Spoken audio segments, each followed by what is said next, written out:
রাত ৯টা, হঠাৎ গুলির শব্দ। এরপর ১২ ঘন্টার এক বিভীষিকাময় চিমনি সংকট। ঢাকার বুকে নেমে এসেছিল এক কালো রাত।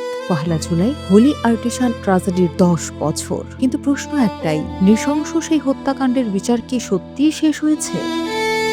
২০১৬ সালের ১লা জুলাই গুলশানের হোলি আর্টিসান বেকারিতে ঘটে যাওয়া সেই নারকীয় হামলার কেঁপে উঠেছিল পুরো বিশ্ব। ১৭ জন বিদেশি নাগরিক সহ ২০ জন নিরীহ মানুষকে নৃশংসভাবে হত্যা করা হয়। দায়িত্ব পালন করতে গিয়ে জীবন উৎসর্গ করেন দুই পুলিশ কর্মকর্তা রবিউল ইসলাম এবং সালাউদ্দিন আহমেদ। পরদিন সকালে অপারেশন থান্ডারবোল্টের মাধ্যমে জিম্মি সংকটের অবসান ঘটলেও যে ক্ষত তৈরি হয়েছিল তা আজও ধকধকে।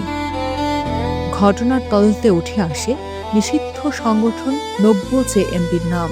২০১৯ সালের ২৭ নভেম্বর ট্রাইব্যুনাল ৭ জনকে মৃত্যুদণ্ড দেয়। কিন্তু আইনি জটিলতায় এরপর শুরু হয় নতুন মোড়। ২০২৩ সালে হাইকোর্ট মৃত্যুদণ্ড কমিয়ে আমৃত্যু কারাদণ্ড প্রদান করেন। সেই রায়ের পূর্ণাঙ্গ অনুলিপি গত বছর প্রকাশিত হয়েছে। এখন আপিল বিভাগের রায়ের অপেক্ষায় পুরো জাতি। রাষ্ট্রপক্ষ বলছে, এই মামলার বিচার শুধু দেশের জন্য নয়, আন্তর্জাতিক পরিমণ্ডলেও অত্যন্ত গুরুত্বপূর্ণ। তবে আপিল বিভাগে বিচারকের সীমাবদ্ধতা ও মামলার চাপে চূড়ান্ত রায় কবে আসবে তা নিয়ে ধোঁয়াশা রয়ে গেছে।